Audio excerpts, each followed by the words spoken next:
I screamed. When I opened the freezer at -4 degrees Fahrenheit, there was my 6-month-old daughter, whom I had entrusted to my husband. I hurriedly picked her up, placing my hand on her cheek. Her face was cold, and I couldn't hear her crying. At that moment, I collapsed right there. Why has it come to this? I contacted my husband, and he nonchalantly claimed that our daughter was still doing well. Liar. I decided to investigate the man who had deceived me and subjected our child to such a fate. What I discovered was beyond belief. Filled with rage, my resolve was clear: I would bring hell upon my husband. My name is Olivia. I met my husband Michael, who is 5 years older than me, in the roles of a restaurant's owner and a customer. The restaurant near the publishing house where I work was a frequent gathering spot for my colleagues and me. Michael was always busy working in the restaurant, and I found myself admiring his hard work. Fate brought us together, and our relationship blossomed. We got married when I was 34, starting our new life together in the upstairs residence of the restaurant. Shortly after moving in, I discovered I was pregnant. Michael's joyful reaction was priceless. Is it true? Olivia, you did it! I'm finally going to be a dad. Throughout the pregnancy, we eagerly awaited the day we would meet our child, sharing ultrasound photos from each checkup. After working almost until the last moment, I gave birth to our daughter, Mia. Despite the challenges of first-time parenting, our life together, with a loving husband and an adorable child, was pure happiness. Since our child was born, Michael has become busier with work, and I've taken care of most of the household chores and childcare during my maternity leave. While I understood that it couldn't be helped, I worried about his well-being. "Aren't you getting enough sleep?" I asked. His response: Well, I'm managing somehow. Our home was on the first floor of the restaurant, so at least he didn't have a commute. However, during this time, there were plans for a new shop, and he would leave every day for meetings, returning late at night. Additionally, he visited other restaurants with employees to develop new menu items after closing his own shop. Mornings were a rush, as he'd sleep until the last minute before preparations began. Unfortunately, this busy schedule left him with very little time for Mia. "Hey, would you accompany me tomorrow on your day off to buy some children's clothes?" No way. I'm tired. Can't you let me sleep on the day the shop is closed? My husband's fatigue from work seems to have affected his mood. When our daughter wakes up in the middle of the night and fusses, he yells, Enough! Make her stop crying. Not only that, but in his frustration, he throws nearby objects at us. I tried to reason with him, saying, "Mia is still a baby. It can't be helped." But he wouldn't listen. Finally, he snapped. Enough already! I'm going to sleep at the shop.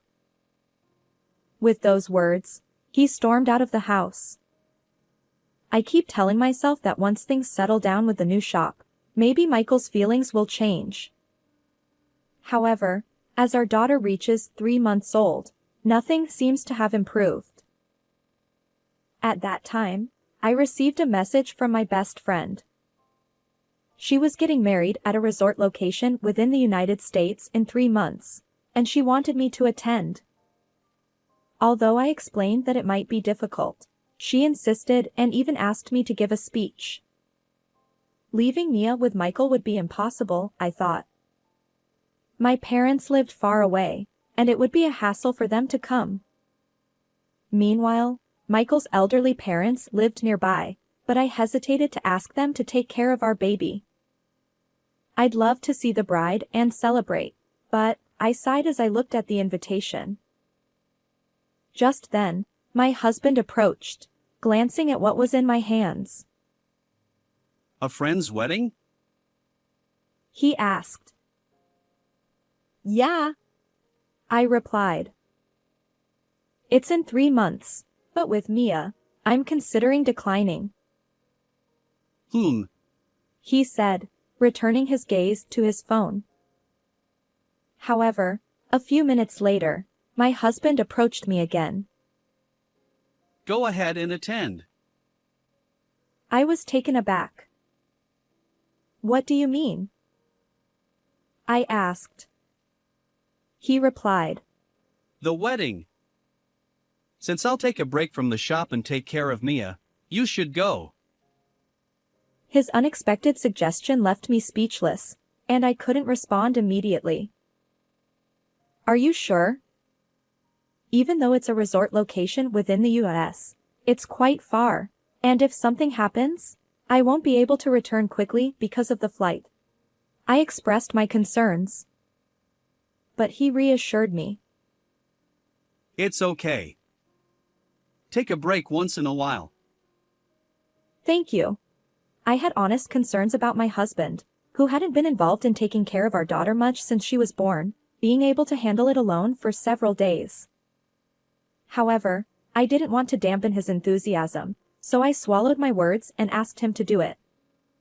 Over the next 3 months, I carefully taught Michael how to take care of Mia, considering his schedule. And on the day I departed for my friend's wedding, take care. Yeah. Leave it to me. Have a great time. I entrusted our daughter to him and left home as planned. However, upon arriving at the airport, an announcement informed me that the flight was cancelled due to sudden bad weather. I contacted my friend to apologize for the last-minute cancellation. As I tried to call Michael to explain, there was no answer. Is he struggling with taking care of Mia? I wondered. Imagining that scene made me feel somewhat amused. I decided not to bother sending an email, assuming he wouldn't have time to read it, and returned home. When I arrived home, drenched in the sideways rain, neither my husband nor our daughter was in the living room or bedroom. Yet, considering the stormy weather, it seemed unlikely they had gone out. Since it was the shop's scheduled day off, I ventured downstairs just to be sure. The atmosphere there was eerily quiet, and I couldn't sense anyone's presence. However, the light in the pantry, where he kept the freezer and other supplies, was on. Did someone forget to turn it off? I wondered. As I stepped into the room, I noticed that the freezer door was slightly ajar, allowing cold air to escape. Concerned about the perishable items inside, I decided to check. When I opened the door, I screamed. I was met with a chilling sight. Our 6-month-old daughter, Mia, placed in a basket and stored in the freezer at a bone-chilling -4 degrees Fahrenheit, I immediately pulled her out and held her close. Mia, stay with me. Her face was icy, and she made no sound. Despair washed over me as I cradled her. But I knew I had to act quickly. I called an ambulance, and as they rushed Mia to the emergency room, I silently prayed for her safety. Why did this happen? Where on earth is Michael? I called my husband repeatedly, but each time, it went straight to voicemail without connecting. Frustrated, I decided to test the waters by sending him an email, intentionally asking about our daughter's well-being. To my surprise, I received a message saying, "Mia is happily playing. Enjoy the wedding." Yet, at that very moment, our daughter was still receiving medical treatment behind that door. Liar. The rage I felt toward Michael was boiling inside me. It was then that I resolved to seek thorough revenge against him and took action. 3 days later, my husband returned home. Instead of heading for our house, he went straight to the shop. I watched his actions through the baby monitor camera I had installed in the shop from our upstairs residence. Without hesitation, he walked toward the room where the freezer was located. Through the camera, he seemed somewhat frantic. Whoa! His scream echoed all the way to the second floor. I quietly followed him downstairs and stood behind him. He muttered something, almost like a chant. "Why are you shouting so loudly? I can hear you all the way upstairs." Startled, he turned around when he noticed my presence. Huh? Why? He stammered. Mia would be frightened. Was she behaving well? I asked, noticing our daughter's clothes behind him. As I leaned in to see Mia's face, Michael used his entire body to block me. "I want to hold her quickly, so could you move aside?" He stammered. No, she's sleeping now. It's better to leave her alone. But I couldn't wait. Even just her sleeping face. "Ah!" I screamed, and Michael awkwardly averted his eyes. "What's going on? Where's Mia?" I demanded. He hesitated. Well, you see. It was no wonder. The basket in the freezer should have contained our daughter, but instead, there was a baby doll dressed in Mia's clothes. Of course, it was all my doing, a carefully orchestrated performance. Please bear with this exchange a little longer. This was just her plaything. Really? So where's Mia? She's being looked after. Yes. She's temporarily with someone else. Michael piled on the lies, desperately trying to salvage the situation. Then he looked at me, realization dawning on his face. Why are you here? Wasn't your return scheduled for the evening? If I return home early, would it cause any problems? No, it's not like that. In reality, when I decided to take revenge on Michael, I had sent him an email. It stated that I would continue entrusting our daughter to him and that I would return home 3 days later in the evening. That email was a lie. On that day, the flight was cancelled due to bad weather, so I couldn't go. That's why I immediately returned home. Huh? I didn't hear anything about that. Why didn't you contact me sooner? But it wasn't you who didn't answer. Even so. I also miss calls sometimes. Michael, who had been assertive until then, grew increasingly timid, and toward the end, he mumbled so softly that I could barely hear him. However, whether he answered the phone at that moment no longer mattered. My anger wasn't about such trivial matters. Claiming that you left Mia with someone else was a lie, right? After all, when I returned home, you weren't here, and our daughter was in the freezer. Did you know? And yet, you even used such a doll to play a disgusting prank. Michael retorted, growing defensive as he approached me. But I stood my ground. Who's the real lowest of the low? When I asked you about Mia's well-being in that email, you said she was happily playing. Michael's face twisted in frustration. And yet, at that moment, she was already at the hospital. You liar. What were you doing? Tears welled up as I confronted him. But he avoided eye contact, turning away in silence. Say something, I declared, thrusting a piece of paper in front of my husband's nose. Huh? You were out here, weren't you? The paper was a schedule for a trip. Well, it's because we suddenly had a meeting for the new shop at the hotel. But the reservation was made 3 months ago, right after I decided to attend my friend's wedding. As I checked the date, it aligned with the moment I committed to the wedding. Michael seemed to panic again, avoiding eye contact and falling silent. Moreover, you reserved a couple's plan at the hotel. Huh? I wasn't invited. It was something I saw on TV, a popular option. I thought it might benefit our shop, so I went for research. His feeble excuses only increased the suspicion. A faint sheen of sweat appeared on his forehead. Well, so you took you employees along? Yeah, like a company trip. I inwardly sighed at Michael's ever-changing explanations. But now, it was showtime. I couldn't afford to drag out this exchange any longer. What part of this is a business trip, huh? I confronted him, presenting several photos. They showed my husband posing happily with another woman at tourist spots and getting cozy in bathrobes at the hotel.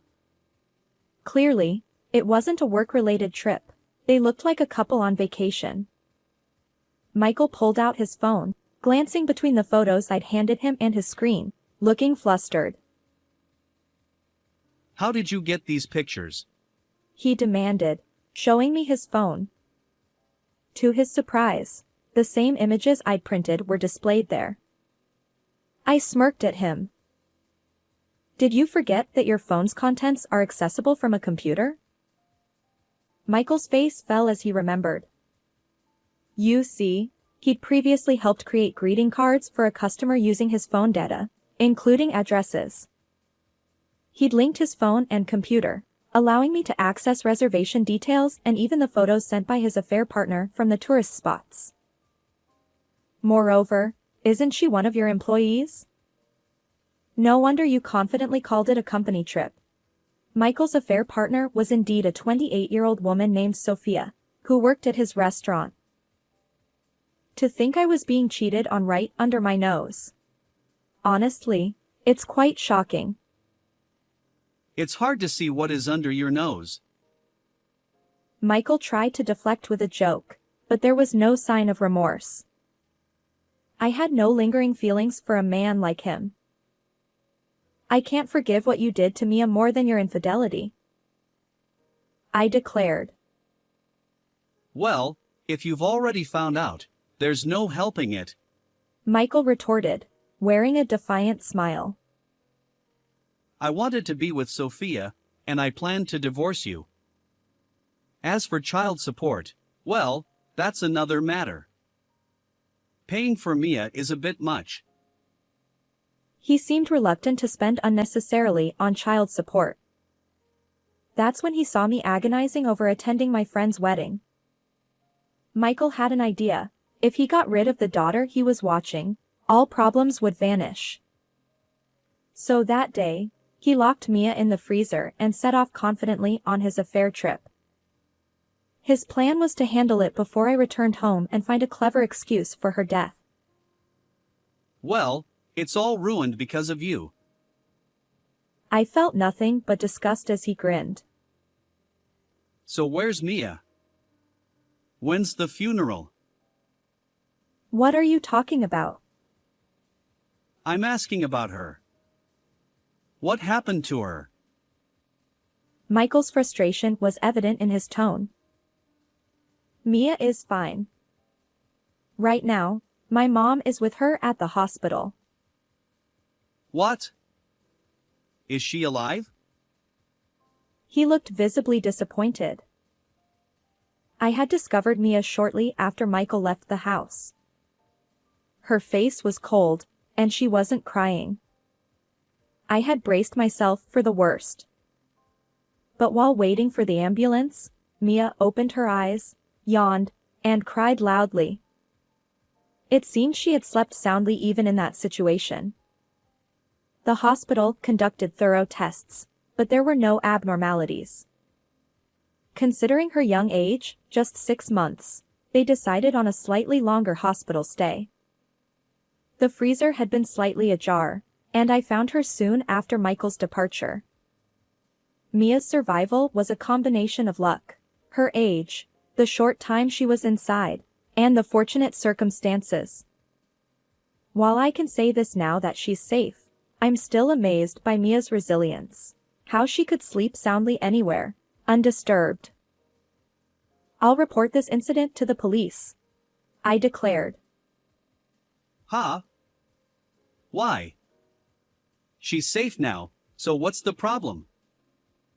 Upon hearing the word police, his eyes widened, and he looked flustered. "That's not the issue. What you did could have cost our child's life if things had gone wrong." Damn it. Why didn't the plane fly? If you had attended the wedding, my plan would have been foolproof. He defiantly paced around me, spitting as he spoke. It seemed he lacked any awareness of his wrongdoing. To make him acknowledge his guilt, I planned to involve the police and seek severe consequences. But first, I had another way to teach him a lesson. Regarding this matter, I'll have it written up in the magazine. The reputation of this shop will take a nosedive. Wait a minute. That's unfair. It's an abuse of authority. Michael stopped in his tracks and grabbed my shoulder. But I shook off his hand with all my strength. "I'm just doing my job. You may have forgotten, but I used to work for a publishing company, responsible for the magazine section. Before we got married, I frequented my husband's restaurant, which was delicious but not yet popular. So, I wrote an article introducing it in the E-Reporter's Hidden Gem Restaurants section, and it quickly became a thriving establishment. Well, that's how I ended up being appreciated and eventually dating and marrying Michael. My husband knows the impact of being featured in a magazine, so he's quite anxious."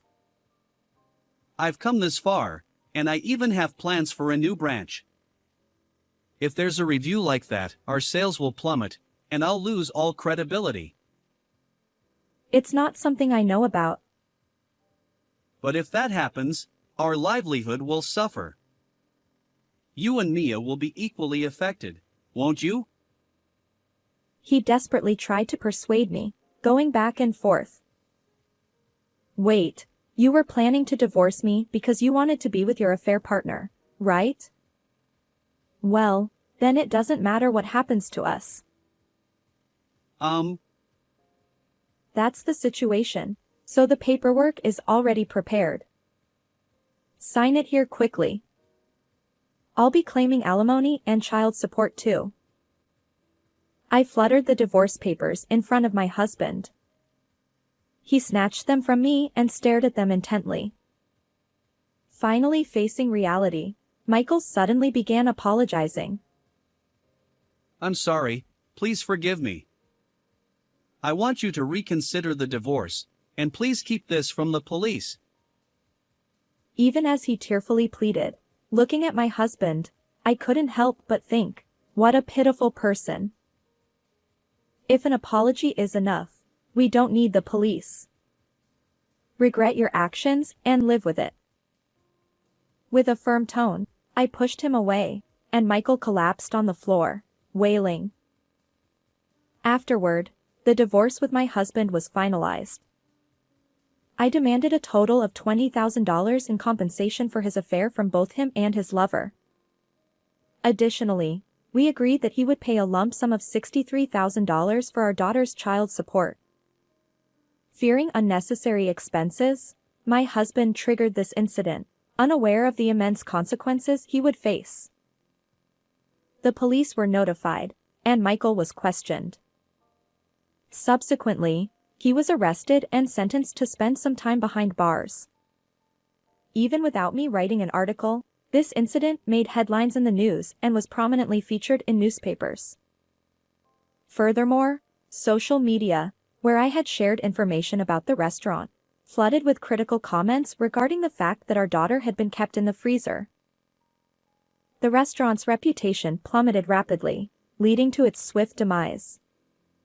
My husband, now with no place to return to, faced the consequences of his actions.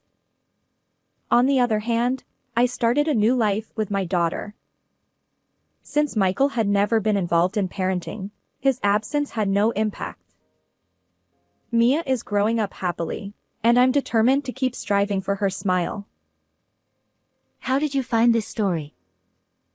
Don't forget to subscribe to the channel. Until next time in our next video.